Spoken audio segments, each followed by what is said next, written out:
O difícil é a gente se pronunciar para dizer: o que queres que eu te faça? Porque aí custa renúncia, aí custa a nossa força. E Paulo se converte. E quando Paulo se converte, a Bíblia diz que quando Paulo ele está na cidade de Damasco, ele estava indo para Damasco com uma mensagem de ódio, uma mensagem de sangue, uma mensagem de raiva. Só que quando ele chega na cidade de Damasco, o que Paulo vai fazer é diferente. Após ele ter um encontro com Deus, ele não carrega a mensagem de ódio. Paulo vai carregar uma mensagem de amor. E ele vai dizer que Jesus cura, que Jesus salva, que Jesus liberta, e que Jesus em breve voltaria para buscar a sua igreja. Aqui começa a gente entender. Eu estou na introdução, quero que você entenda. Aqui a gente começa a entender que quando a gente se converte, a mensagem de ódio a gente deixa para trás.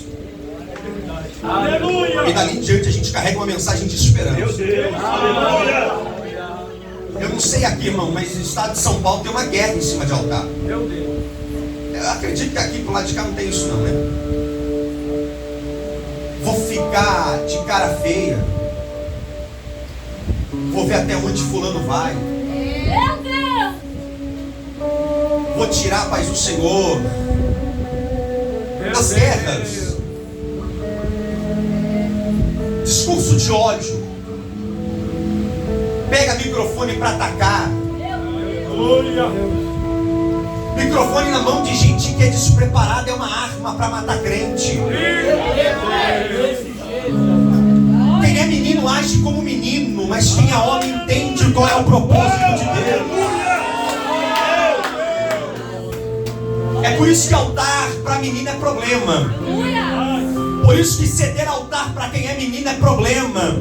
Só que eu acredito que Deus trouxe um povo aqui que é homem, é mulher de Deus, que não vem para atacar, mas vem para dar glória, para cultuar, para celebrar aquele que vive e reina para todos. Só quem vem para... Deixa eu ver. Oh, Deus Santo. Paulo vai pregar uma mensagem de amor. Paulo vai pregar uma mensagem de esperança. Terminando a mensagem, o tempo passa. Paulo é levantado. Paulo é abençoado. E Paulo agora está na sua terceira viagem missionária. Que terceira viagem missionária é essa? Paulo está na Ásia. A localização mais precisa, cidade de Corinto. Só que Paulo tem que entender que não dá para ele pregar uma mensagem da cultura de Corinto apenas. E por quê? Porque em torno daquela cidade existem outras cidades. Exemplo, a cidade de Atena. A cidade de Atena é uma cidade muito perigosa. E por que é perigosa? Porque a cidade de Atena fica a 83, 84 quilômetros da cidade de Corinto. E nessa cidade tem um templo. Esse templo é conhecido como Templo de Afrodite. Essa mulher, essa deusa, ela é conhecida como a deusa da fertilização. As mulheres iam lá e cerca de 24 mil mulheres ficavam em torno desse templo. E elas então engrandeciam essa deusa. Como? Vendendo o seu corpo. Elas carregavam também uma mensagem consigo. E a mensagem que elas carregavam era: meu corpo, minhas regras. Essas mulheres então elas pregavam essa mensagem. Aí Paulo vem querendo trazer uma mensagem diferente. A mensagem da cruz. Aleluia. Só que quando Paulo começa a pregar a mensagem da cruz, uma das mulheres olha para Paulo e diz: Paulo, a mensagem que você está carregando para a gente é loucura. Paulo olha para elas e diz: o que é loucura para vocês, para mim é poder de Deus. Vamos de novo. Paulo começa a pregar que Jesus cura, salva, liberta, transforma. Em breve ele voltaria para buscar a sua igreja. Enquanto Paulo está pregando os atributos de Deus, a pessoa de Jesus Cristo, de repente se levantam mulheres para dizer: Paulo, a mensagem aqui é uma mensagem de homem, é mensagem humana. Paulo olha para ela e diz assim: eu continuo pregando a mensagem da cruz. Elas olham para Paulo e diz: Paulo, a mensagem da cruz para nós é loucura. Paulo olha para elas e diz assim: já que é loucura para vocês, para mim ainda continua sendo poder de Deus.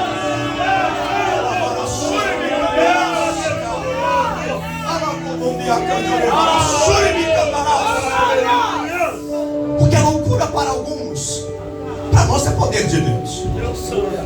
Mas vamos lá. Paulo começa a pregar. O que Paulo cria não é seguidores. O que Paulo cria são opositores. Pessoas que de todas as formas se levantam para tentar impedir o crescimento de Paulo naquela cidade do Evangelho. Aí Paulo faz algo que mexe comigo. Eu vou dentro do culto. Vai nessa tua força. O que é a leitura oficial, a leitura que o presbítero Iago falou. Vai nessa tua força que eu sou contigo. Aleluia, Senhor. Paulo carrega, quem sabe, a mensagem de Gideão no seu peito. E por que, pregador? Porque quando se levanta a gente para tentar parar Paulo tem olhos focados no céu.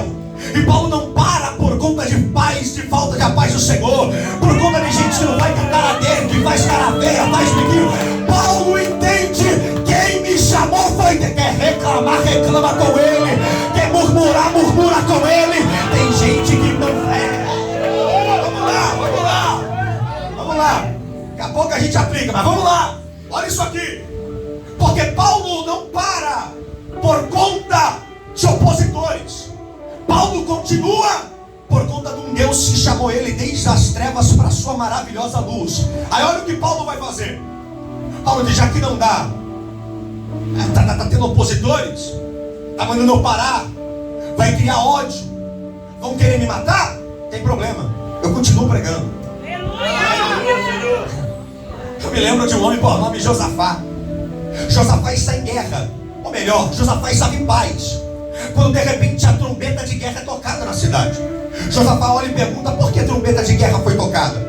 Os homens chegam em Josafá e dizem: Josafá, a trombeta foi tocada por conta que um povo, 3 povos se uniram e começaram a subir a cidade de volta para tentar entrar na nossa cidade, que é Judé, Jerusalém e Judá. E de repente ele olha e diz assim: mas são grandes? São muito numerosos. São poderosos? Estão extremamente armados. Aí Josafá olhou e disse assim: não dá para ir na mão, não dá para ir na guerra, não tem como, é impossível, Josafá. Aí Josafá levanta os olhos para o céu, e está na Bíblia, ele faz uma oração ao céu dizendo: Senhor, eu sei que maior são os meus adversários, eu sei que mais poderosos do que nós eles são, só que uma coisa eu tenho que dizer ao Senhor: todavia, eu repito, para você levantar a mão da glória, todavia, os meus olhos estão fixos no Senhor. Por que, pregador? Porque independente da crise que você vive, independente do gigante que se levanta, os meus olhos estão no Senhor, os meus olhos estão no Senhor. Se os olhos estão no Senhor, o gigante cai por terra, o mar vai se abrir, a muralha cai ao chão, a igreja sai vitoriosa. Os meus olhos estão no Senhor, que fez os céus e a terra. Olha para mim. O problema, eu apresento o problema e trago a solução. O problema é que ao invés da gente olhar para Deus, a gente olha para o problema. Quer ver? Doença chegou, não vou no culto. Por quê? Porque a doença chegou.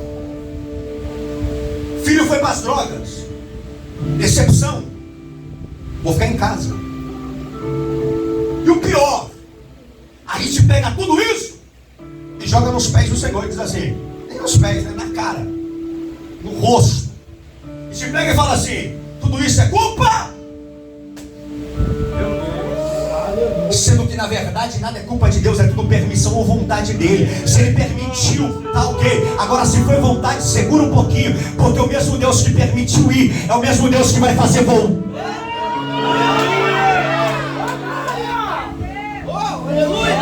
O problema é que a gente acha que Deus só quer usar a nossa boca. Eita, agora pegou aqui. O problema é que a gente só acha que Deus quer usar a nossa boca. E como profeta, a gente diz assim: Senhor, me usa a minha boca, me usa para a tua igreja. E a verdade é que nem sempre você vai ganhar pessoas para Jesus, Deus usando a sua boca. Às vezes Deus quer usar a sua vida pra... E como é que é esse negócio? Lembra de Oséias? Oséias orou ao Senhor dizendo: Senhor, me usa como profeta, que eu quero ser profeta. Deus olhou para Oséias e disse: já que você quer ser profeta, então prepara aí que eu já tenho algo para você. Casa com a mulher a mulher das prostituições, você vai ter uma relação com ela, vai ter filho com ela, e daí que todo Israel vai saber. O que é que eles vão saber? Assim como é o teu relacionamento, assim é o relacionamento da minha igreja comigo. Ela vai, porque eu sou um Deus que te ama, eu sou um Deus que ama a minha igreja, eu sou um Deus que ama este povo. Lá vai Oséias, quer ser profeta? Eu quero usar não só sua boca, mas também a sua vida.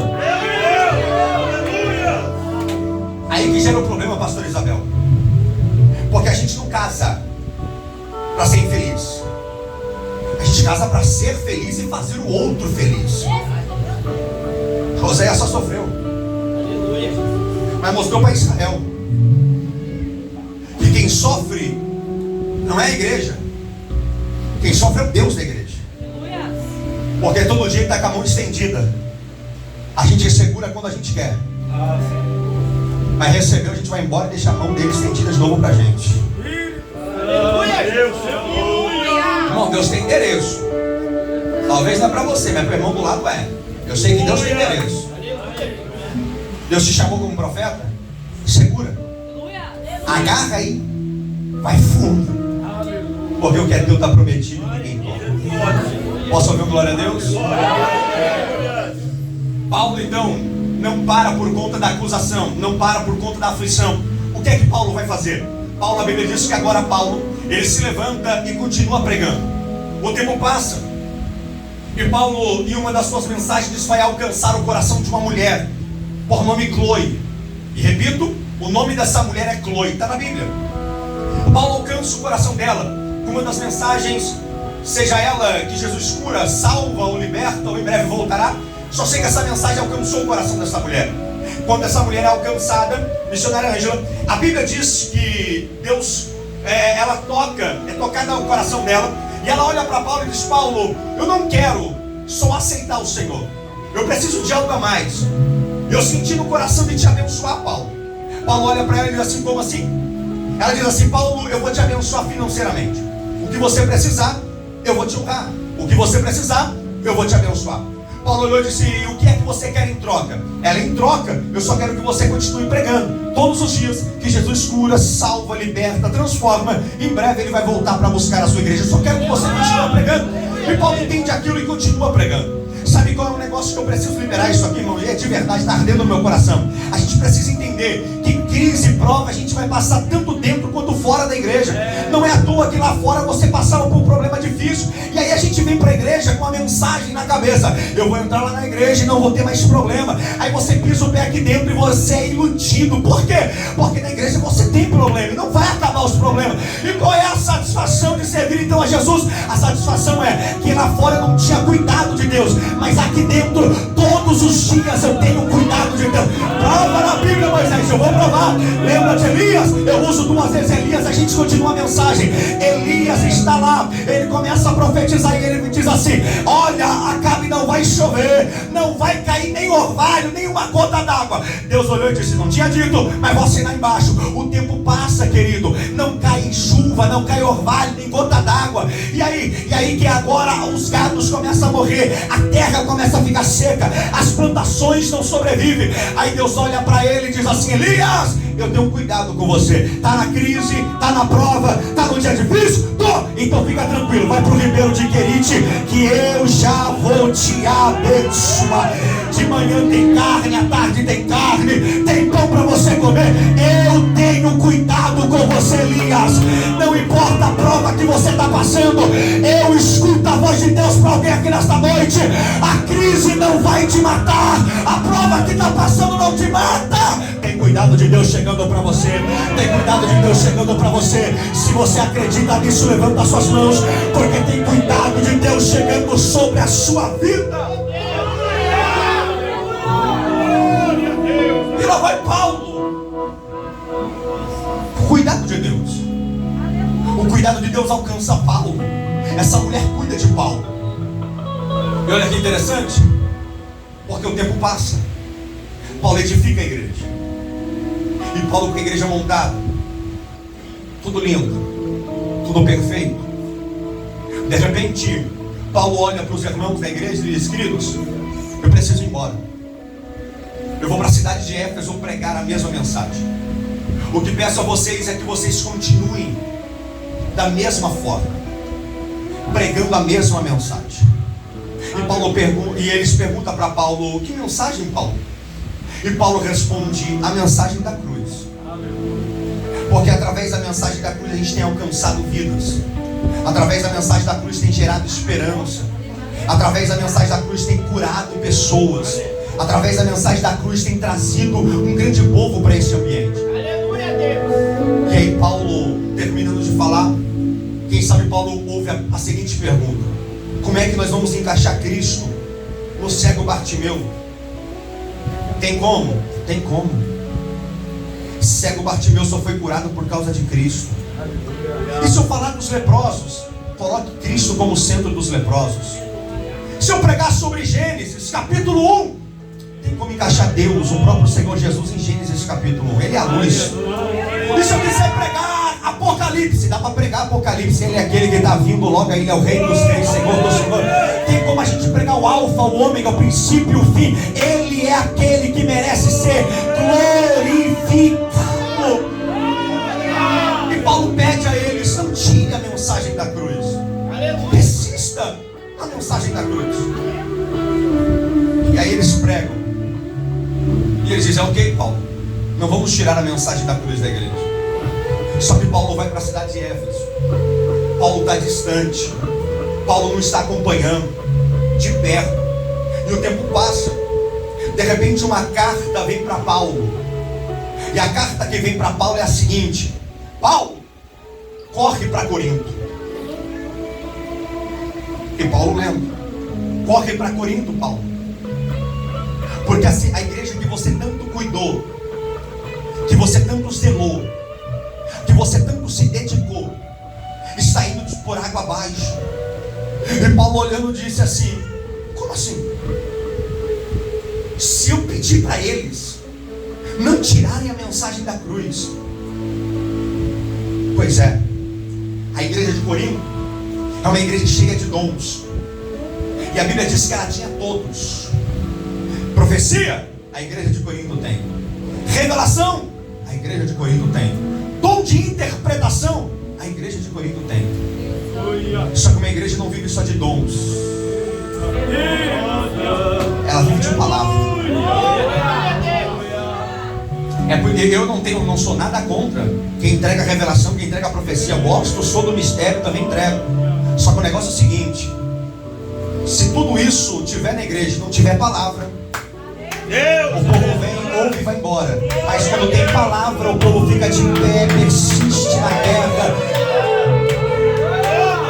Porque a palavra que levanta, a palavra que cura, a palavra que transforma, a palavra que exalta, é a palavra que nos motiva, é a palavra que te levantou, foi a palavra que te arrancou das drogas, foi a palavra que te trouxe para cá. Não foi dom, não foi revelação. Eu amo os dons, sou amante do Espírito Santo, mas lá vai, não dá para viver só de dom. A igreja vive pela palavra. Passarão os céus e a terra, mas a minha palavra não passa. Ei, jovem, como purificará o seu coração? É guardando a tua palavra. Eu guardei a tua palavra no meu coração. Para quê? Para não pecar contra ti. A espada, a palavra de Deus é como uma espada de dois gumes. Ela é tão afiada, entra entre juntas e medula, entre o Espírito. Lá vai uma palavra para você que ainda acredita no poder da palavra. 1000 cairão ao teu lado, 10.000 à tua direita, mas você não vai ser atingido. Eita! Caminho para o final. Lá vai Paulo. E aí? Eu volto para Corinto. Lá vai Paulo correndo para Corinto. Aleluia. Chegando na cidade de Corinto, Paulo, ele entra.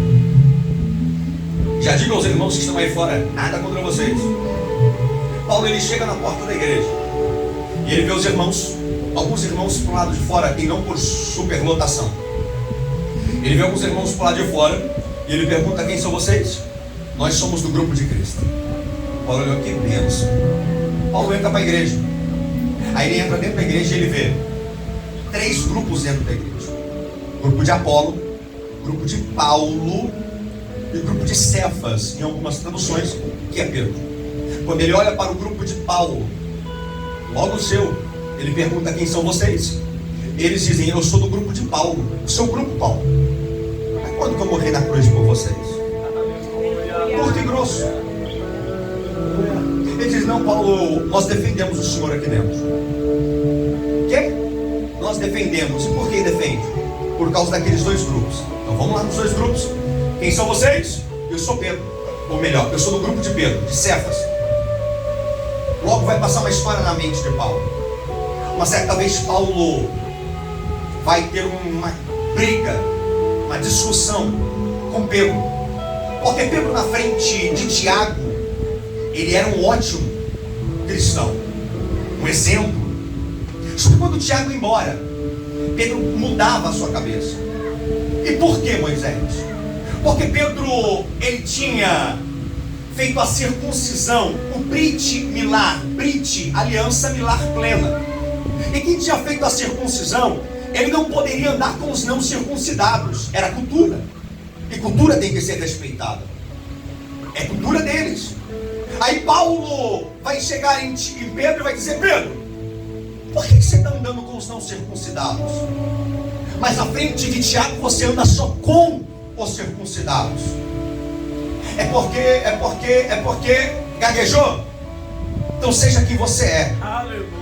Quem você é na frente de Tiago, seja longe de Tiago. Quem você é fora de Tiago, seja também na presença de Tiago. Porque não dá pra gente ser 2 caras aqui, ser crente lá fora não ser. Não, eu sei que aqui no Rio de Janeiro, em Paraty, não tem esse negócio. Isso acontece lá pro outro lado, né? Gente que vem pra igreja, prega, canta, pula, roda, entrega a profecia, vai uma maravilha. Só que quando sai daqui, trai a mulher, vive com amante, tem filho fora de casamento porque trai, porque tem uma vida falsa.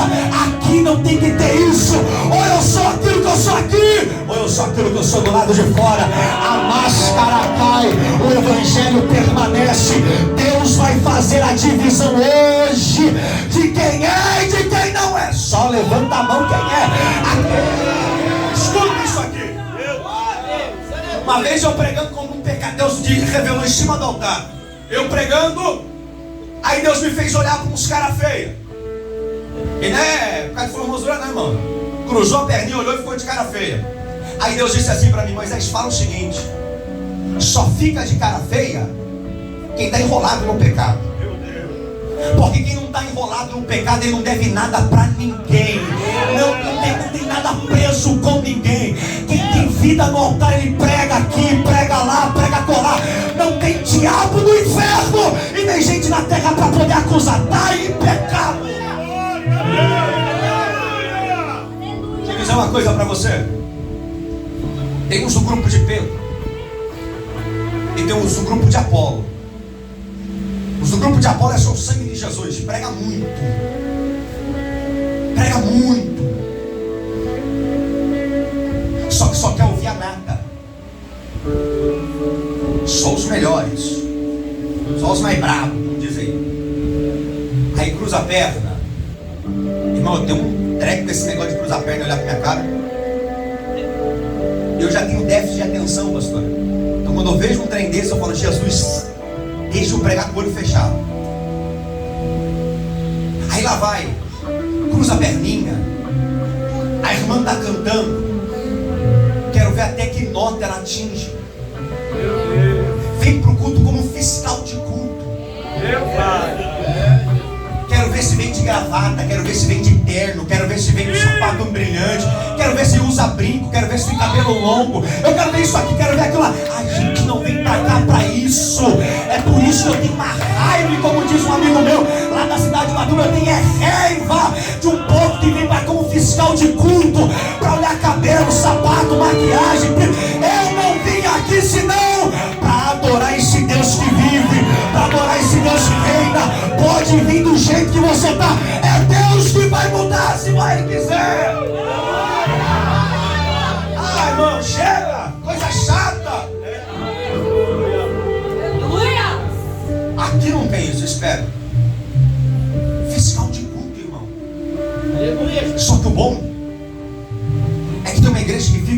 sobe também, né? Se Jesus voltasse hoje, eu subia. Tem mais alguém que sobe e diga glória a Deus? Não tem fiscal de culto, pastor. Só que tem um grupo de Cristo, irmão, e eu preciso falar sobre eles para a gente caminhar para o final. Já é o final. Não vou enfadar os irmãos. Olha só, grupo de Cristo. Olha o que o grupo de Cristo vai falar agora. Paulo chega no grupo de Cristo e diz: vocês são grupo de Cristo? Sim. Tá, para a gente começar a conversa, Paulo na reunião, irmãos. Qual igreja os irmãos congregam? Aqui? Não, Paulo.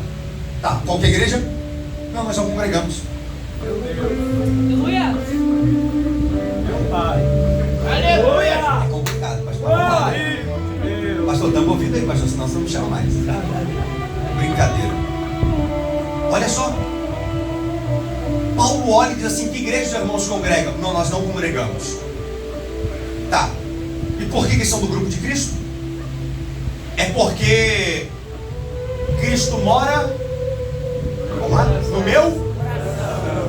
Alguém já ouviu essa frase? Diga misericórdia. É. Pensei que só essa frase só tinha em São Paulo.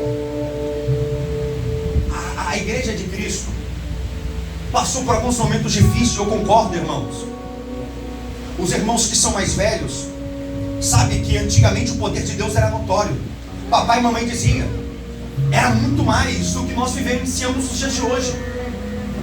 E por conta de alguns escândalos que surgiram, e maldito é aquele negócio do fuxico gospel, que faz uma propagação de quem caiu. E Deus não nos chamou para propagar a queda de ninguém. Irmão, desculpa o que eu vou falar aqui, mas eu preciso dizer isso aqui para você em nome do Senhor Jesus. Você lembra quando Noé, ele bebeu, se embriagou? Irmão, eu estou com meu corpo arrepiado aqui.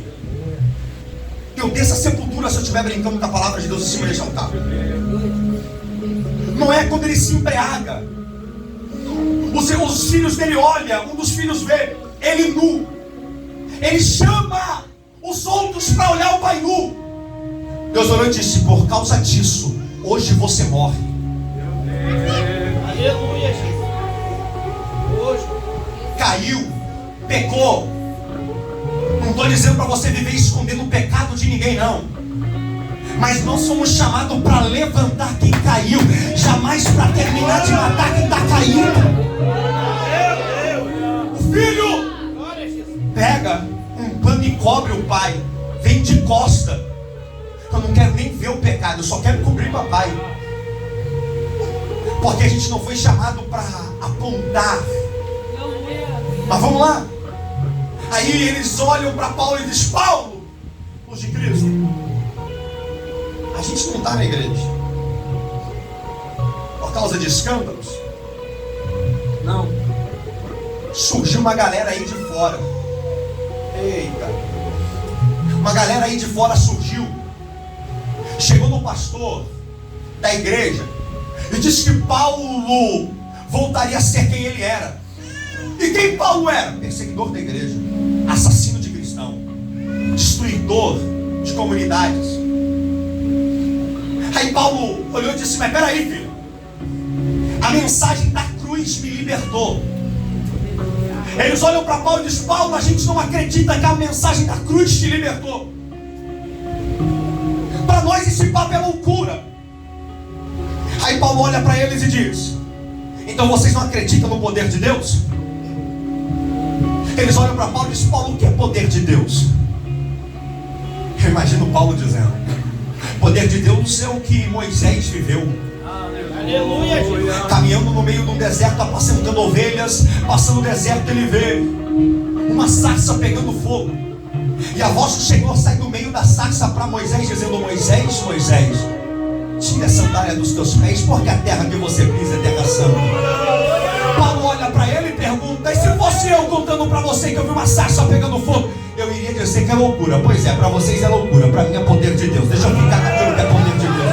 Paulo olhando olhando para eles e dizer assim: loucura é o que vão dizer o que Abraão viveu. Quando Abraão sai da sua terra em direção a uma terra que ele nunca tinha visto. E por causa de quê? Por causa de uma voz que veio para ele dizendo: Abraão, sai do meio da sua terra, do meio da sua parentela, vai para uma terra onde eu te mostrarei. Eu farei de ti uma grande nação, abençoarei os que te abençoarem, mas amaldiçoarei os que te amaldiçoarem. E lá vai uma profecia para você, Abraão: serão benditas todas as famílias da terra por causa de você, Abraão. E se eu chegasse aqui e contasse isso para vocês, ele ia dizer que era loucura. Pois é, loucura para vocês, mas para mim continua sendo o poder de Deus. O poder de Deus é o que Josué viveu. Josué, ele escuta a voz do Senhor dizendo: Josué, só dá a volta em torno da muralha e a muralha vai cair. O que é isso? É passo que derruba a muralha? É nada, é obediência.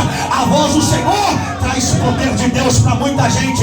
É por isso que você vê gente que prega, mas não tem poder de Deus. É por isso que você vê gente que canta, mas não tem poder de Deus. Canta bem, prega bem, pula, roda, faz tudo, só não tem poder de Deus na vida. E por causa de quê? Por causa da falta de obediência. Mas lá vai. Aí existe também alguém que pergunta: e daí Paulo, isso aí é poder de Deus? Poder de Deus é o que muitos viveram, e poder de Deus é o que eu vivi. Eu era assassino, eu era perseguidor, eu era matador de crente. E agora eu sou apóstolo de Deus, eu sou filho de Jesus Cristo. Eu acredito no poder de Deus.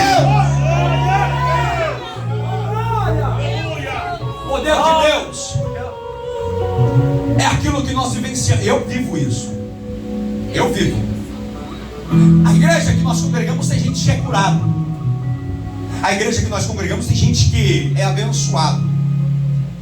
Aí alguns olham para gente que entrou com câncer dentro da igreja: fulano, o que você é? Eu sou canceroso, eu queria receber uma oração. Pois bem, vem aqui. Orou, curou.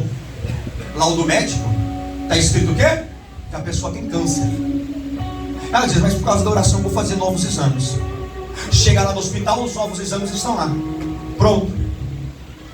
E o que era no exame? Foi curada. Aleluia. Peraí. Você cura? Só que Paulo olha, imagina Paulo olhando dizendo assim: o que o médico falou? Não, o médico disse que precisa fazer novos exames. Então faz novos exames. O exame sai. E no exame está lá: curado, tem nada, está limpa, está limpo. Só que a missionária Ângela, está na Bíblia, que Deus iria confundir a sabedoria dos sábios. Ele ia destruir a sabedoria dos sábios. Tem nada contra médico. Médico é bom, eu passo no médico. Só que tem coisa que Deus vai destruir a sabedoria dos médicos.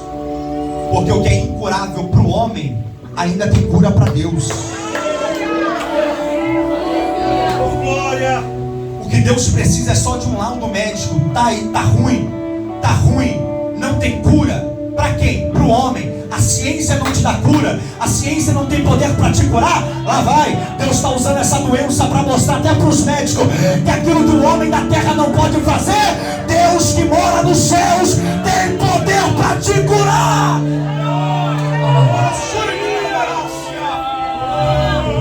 Esses dias atrás uma menininha estava lá, eu vi isso na internet. A menininha foi para a escola, chegou na escola, a professora disse assim: hoje nós vamos estudar sobre a baleia. Baleia, isso? A menininha soltou um sorriso e disse: eu aprendi isso na igreja onde o pregador pregou.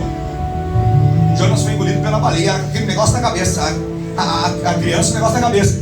Jonas foi engolido pela baleia. E a professora diz assim: só que é o seguinte, na garganta da baleia não passa um homem adulto.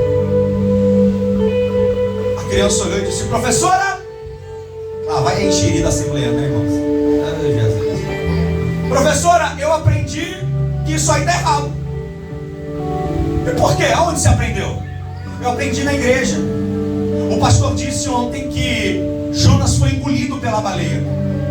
Aí a professora olhou e disse: eu estou dizendo para você que não entra dentro da barriga, não passa pela garganta da baleia. Um homem adulto. Professora, mas tá, entrou, o pastor disse. Aí a professora disse, isso é loucura. Não, professor, isso é poder de Deus. Ah, vamos lá. A professora soltou um sorriso e disse assim: ô fulana, isso aí não dá. Não tem como isso acontecer. Mas vamos fazer o seguinte: já que você acredita nisso, tá bom. A menina olhou para a professora e disse: professor, é o seguinte, vamos lá, acabar com esse assunto. Quando chegar no céu eu pergunto para ele se ele subiu, se ele entrou na barriga da baleia ou não.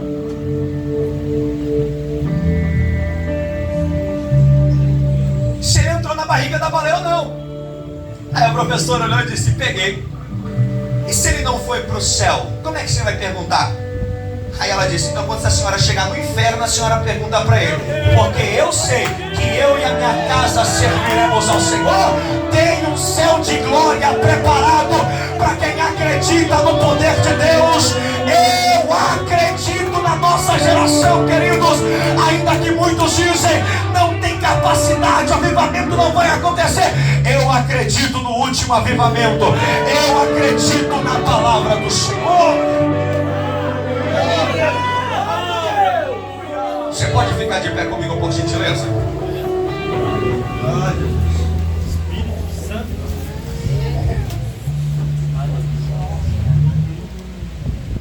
Espírito Santo. Aleluia.